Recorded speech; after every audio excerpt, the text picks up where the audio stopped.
ये राज्यसभा में पधारे हुए सभी क्षत्रवीरों, आज आपकी बल का प्रतीक्षा का समय है।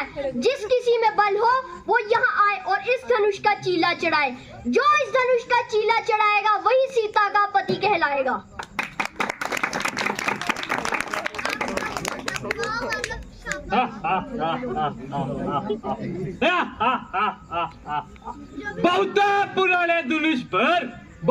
पुराने धनुष पर इतना अभिमान है। बारी हुआ तो क्या हुआ, आखिर कमान है। चाहूं तो एक हाथ से तोड़ दो, जिसके लिए सिर पे उठाया आसमान है।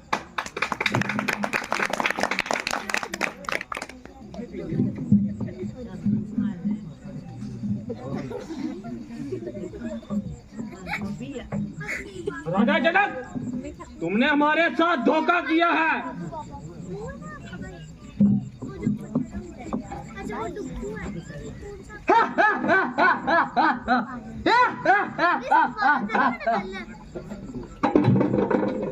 चीला चढ़ा दू एकदम 5-7 का। कर्तव्य है जो मेरे पायात का। मुश्किल ही क्या, हर रानी है मुझे लकड़ी का, ना किसी और दांत का।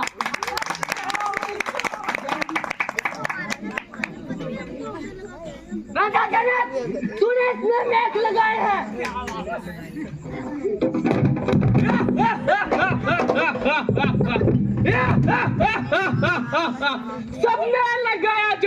सबने लगाया जोर, पर लाचार हो गए।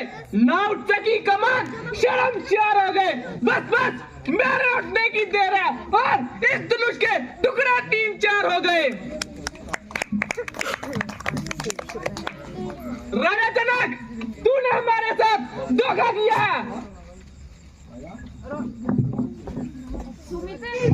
लंकावती रावण की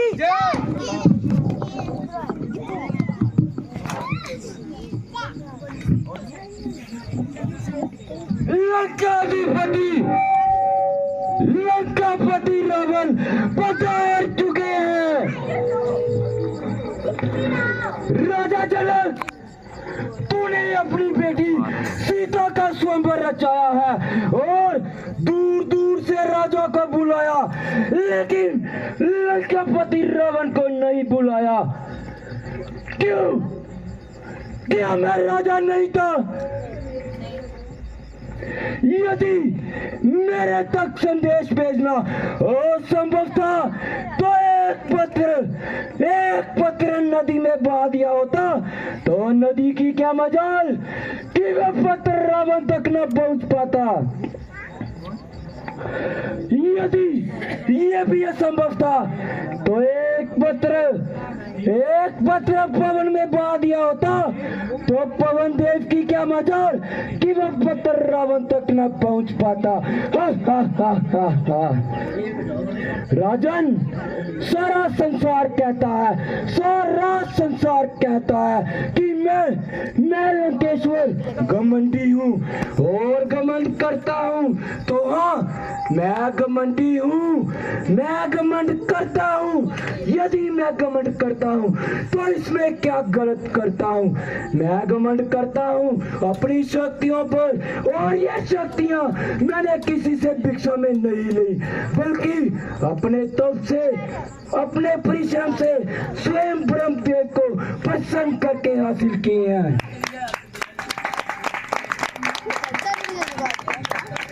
मेरी चलनी से धरती वे आकाश सब कांपने लग जाता है और पवन भी एक स्थान पर रुक जाता है। मेरे तेज में इतनी क्षमता है कि वे सूर्य को नीचा दिखा सके, और मेरे बाजुओं में इतनी ताकत है कि वे स्वयं के लाश को हिला सके।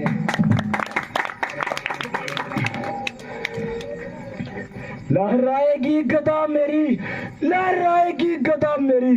आपके आकाश के ऊपर मेरा ही नाम होगा, धरती और आकाश के ऊपर। स्वच्छ गंगा का जल होगा, स्वच्छ गंगा का जल होगा। मेरे चरण धोने से मेरा ही नाम गूंजेगा मंदिरों के कोने कोने में। नो शीश कटे मेरे, 9 शीश कटे मेरे, 10वां बलि चढ़ाया है। उसके लाश पे बैठे शंकर को मैंने कई बार अपनी भुजाओं से हिलाया है। कर लेंगे यदि छोकरे, कर लेंगे यदि छोकरे हर एक काम को, तो दुनिया में कौन जानेगा रावण के नाम को।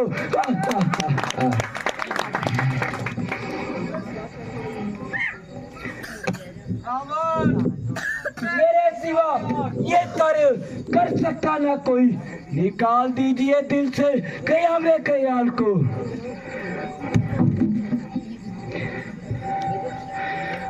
रावण, तेरी लंका में आग लग गई है? लंका में आग? जी महाराज।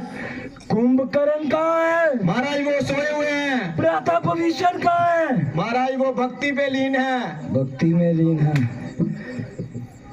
पुत्र मेघनाथ? महाराज वो शिकार पे गए हुए हैं। शिकार पे गए हैं।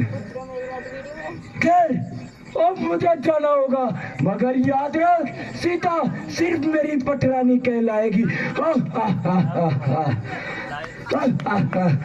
लंकापति रावण की, लंकापति रावण की। अफसोस, पृथ्वी बहादुरों से खाली हो गई।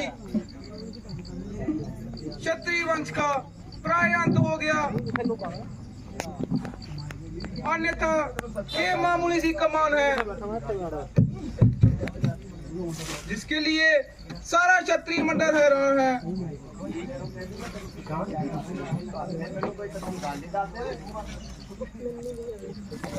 और तू भी ले ला। अब तो क्षत्रिय केवल तू ले ला फिर। और पाछे वो यार शेती रहूगा।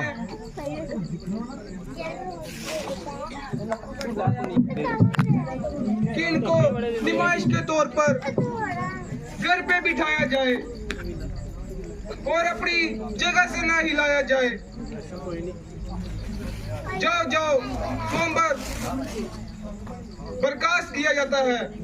बस राजन, बस इतनी सी बात पे वीरों का अपमान जो बिना विचारे कहते हो। ये वचन तुम्हारे तीखे हैं, करते हैं घायल सीने को। ये बाण है या सलीके हैं श्री राम जी के होते हुए कह डाली अनुचित वाणी है।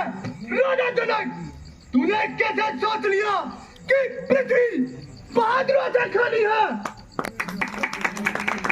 और राजा जरा अपनी जुबान का संभाल और ऐसे शब्द मुंह से ना निकाल।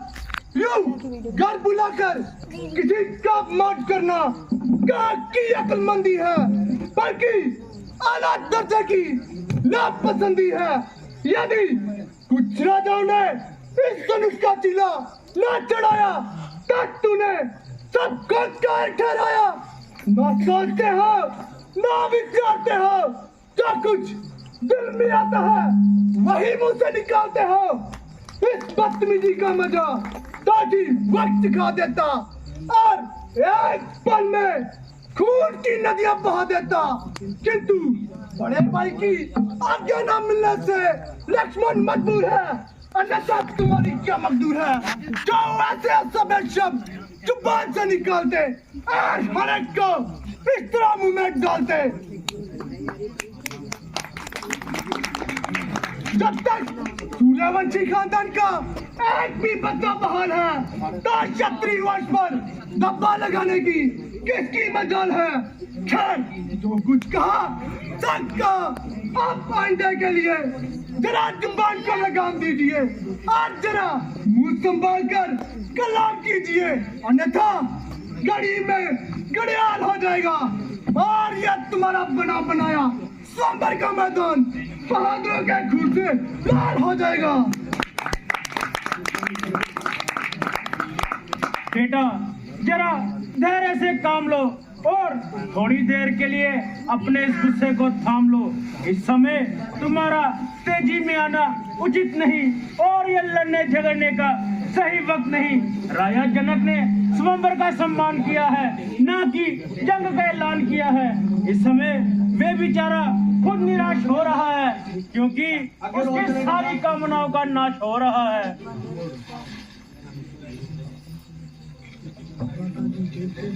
माता जी देखते हो इस तरह कैंची की तरह जुबान चला रहा है और हर एक की इज्जत को खाक में मिला रहा है। ना बात करने की लियाकत है और ना जुबान हिलाने की ताकत है। अब अच्छी तलवार अच्छे मैदान में आएगी और इस बदतमीजी का मजा चखाएगी। पहले इस पुरानी कमान को टकना चूर करूंगा, फिर जनक का सर गढ़ से दूर करूंगा।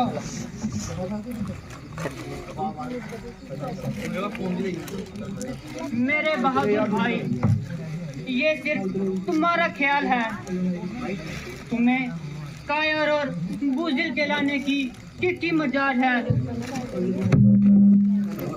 यदि कोई मनुष्य ऐसे शब्द कहे तो क्या रामचंद्र सुनता रहे? यदि तुमने धनुष को हाथ तक न लगाया तो तुम्हारी बहादुरी में फर्क कैसा आया? हम यहाँ पर विश्वामित्र जी की आज्ञा से आए हैं।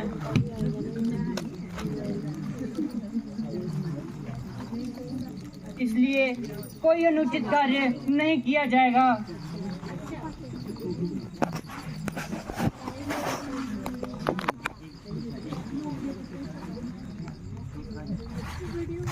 रघुकुल भूषण उठो, अब किस बात का इंतजार है? सबको जोहर लगा चुके, अब तुम्हारा वार है। माना कि यह कमान बड़ी सख्त है, किंतु यही परीक्षा का सही वक्त है। जाओ अपनी वीरता के जोहर दिखाओ, निस्संदेह जय तुम्हारी होगी और ये स्वयंवर की शर्त तुम्हारे नाम तय होगी। 2 मिनट में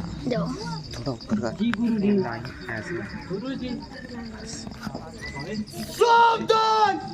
दशों दिशाओं की दिग्गज का मेरा सावधान! आप श्री रघुकुल भूषण इस धनुष का चिला चढ़ाने के लिए आ रहे हैं। देखना कहीं पृथ्वी नाटक मंगा जाए। आप सब अपने अपने स्थान पर सावधान रहना। हाँ, या तो मैं इस कमान से पृथ्वी को थाम लेता हूँ।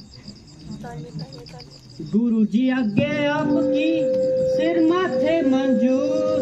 अब तक था मैं चुप खड़ा, केवल था मजबूर। लेके तेरा आसरा करने चला एक काज। हे ईश्वर इस भरी सभा में रखियो मेरी लाज।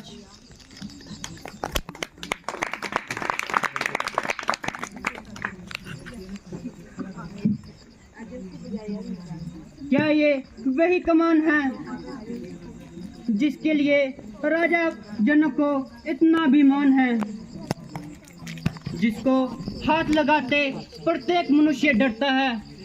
देखना अब इसका चीला चढ़ाता हूँ। सियापति रामचंद्र महाराज की जय।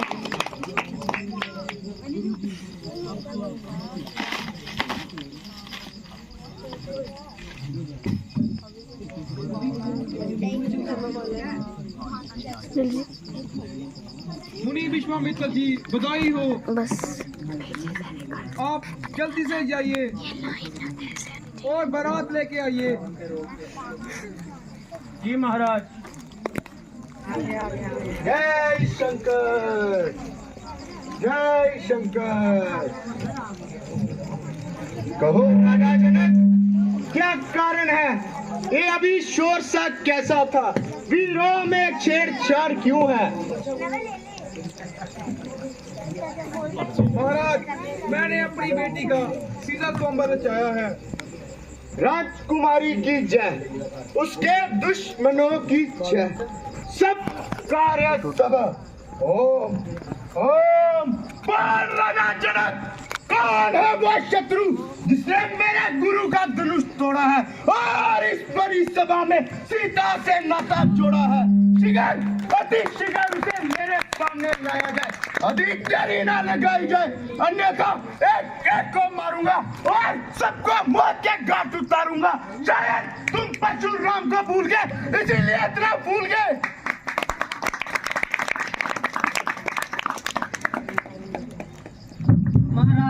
मुझसे ये कसूर हुआ है और ये भूता धनुष चकनाचूर हुआ है।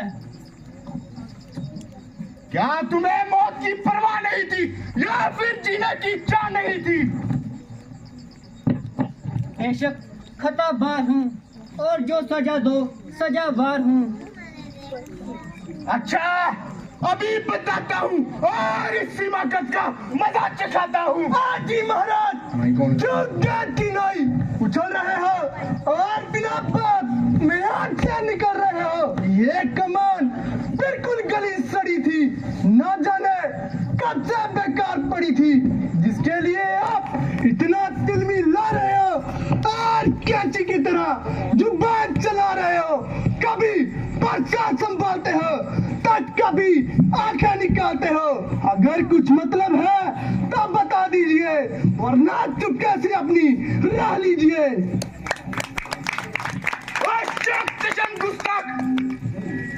क्यों चिड़चिड़ करता है? क्या तू मेरे कानों गजब से नहीं डरता है? क्यों मुझे नाहक गुस्सा दिला रहा है और अपनी मौत को बुला रहा है? बड़े बड़े बहादुर मेरे नाम की दुहाई देते हैं और सामने से भागते हुए दिखाई देते हैं। तुझे बालक जानकर तुझ पर तरस खाता हूँ, इसलिए शस्त्र नहीं उठाता।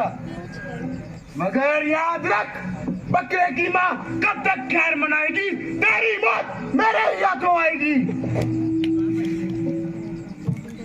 यूं ना बच्चों से नाहक लड़ाई करो, ब्राह्मण हो कुछ तो समाई करो। खूब इसी का नाम नरमी है। ये बातों ही बातों में मुझे उड़ा रहा है और मेरी नकल करके मुझे चिढ़ा रहा है।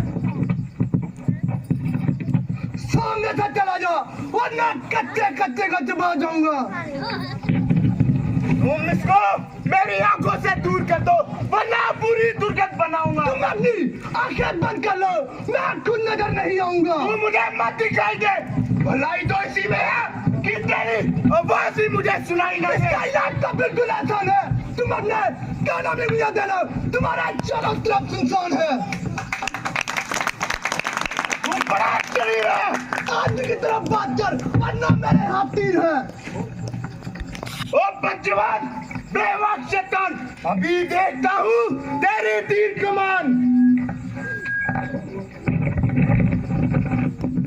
रघुआ पीछे जाओ। हाँ श्रीमान तपस्वी ब्राह्मण है, इसीलिए मेरा ये कहना है, ब्राह्मण का आभूषण क्रोध नहीं जो महाराज आपने पहना है। ये गहना है हम क्षत्रिय वीरों का, जिससे हम पहने रणभूमि में। क्षमा कीजिए महामुनि, शांति ही चाहिए ब्राह्मण में, शांति ही चाहिए ब्राह्मण में।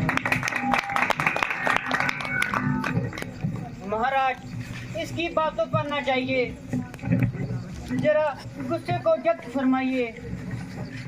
बस भाई साहब, बस आप सहन की अवधि हो चुकी। लक्ष्मण के कानों को ऐसी बातें सुनने की आदत नहीं।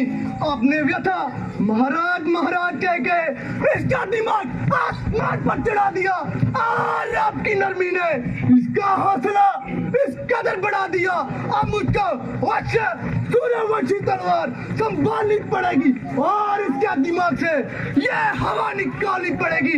आप बड़ी खुशी से शस्त्र संभालिए और महाराज आपके अपना दिल के अरमान निकालिए। अरे कमबख्त, तेरे सर पे ये क्या हवा समाई है? मालूम होता है कि तेरी मौत ही तुझे मेरे सामने लाई है। बड़े बड़े शूरवीर मेरी बहादुरी का सिक्का मानते हैं और मेरी ताकत को अच्छी तरह जानते हैं। बहुत से क्षत्रिय मेरे हाथों मारेंगे और मौत की घाट उतारेंगे। जो सामने आया कदापि जीवित न जाने पाया। जिसने मेरे गुरु का धनुष तोड़ा है उसे कदापि जीवित न छोड़ूंगा, बल्कि इस धनुष की नाई बीच से मरोड़ूंगा। अगर तू भी शरारत से बाज नहीं आया तो कदापि जीवित न जाना पाएगा। यह गिदड़ बाकियां किसी और का दिखाना और किसी बुजदिल के आगे अपनी शेखी जिताना। लक्ष्मण के आगे ये तुम्हारी शेखी नहीं चलेगी और इस पानी में यह तुम्हारी दाल नहीं गलेगी। वास्तव में आज तक तुम्हारा किसी से पाला पड़ा ही नहीं, यदि पड़ा भी हो तो कोई बुजदिल होगा जो तुम्हारे सामने अड़ा ही नहीं। इसलिए तुम्हारा हौसला इस कदर बढ़ गया और यह मामूली सा दिमाग आसमान पर चढ़ गया। अरे दूध साक्षात शरारत की मूर्त, अब तू इतनी जुबान चलाने लगा कि मेरी इज्जत भी खाक में मिलाने लगा।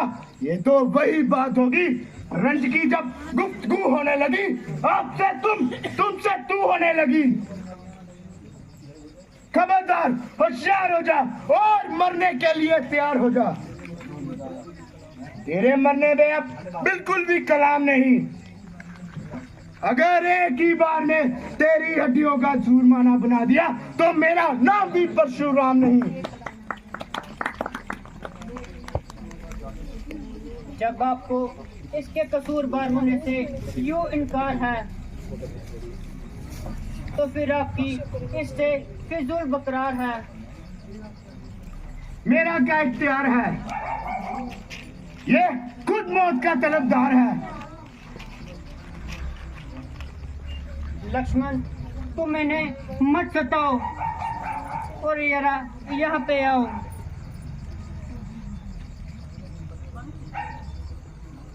महाराज जरा गुस्से को थाम लीजिए और मेरे साथ कलाम कीजिए। पहले इसको मेरी आंखों से दूर कर दो। महाराज इसका इलाज तो मैं आपको पहले ही बता चुका। देखो ये फिर बोलता है और नाक रस में विष घोलता है। अब ये कदापि नहीं बोलेगा।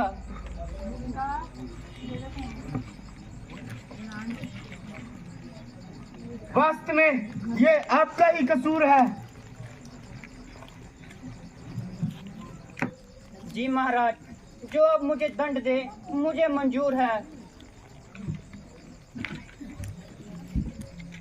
मुझे संदेह है कि तुमने ये धनुष तोड़ा है। तो आपने फिर मेरे बल को कब आजमाया है?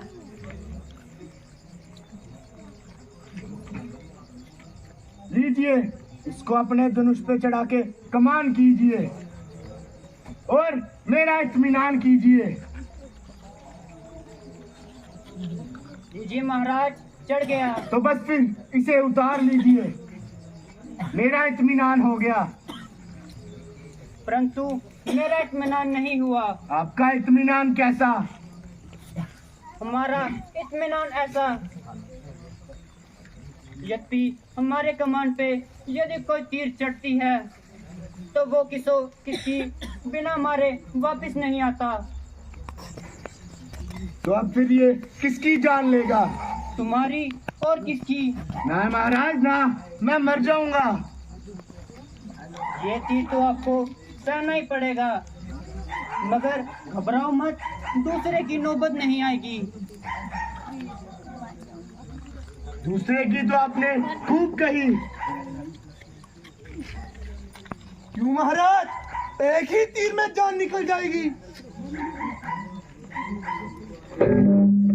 जान निकलने की तो आपने खूब कही, आधी जान तो मेरे में वैसे नहीं रही। बस मित्र जी हो चुके, जरा बरसा तो उठाओ और अपनी वीरता के कुछ जहर तो दिखाओ।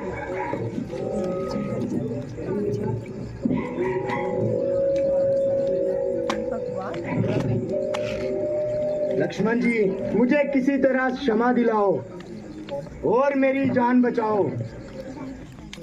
तुम तो इतना उछलते थे, मूर्खतावश मेरी जीवा से ऐसे शब्द निकलते थे।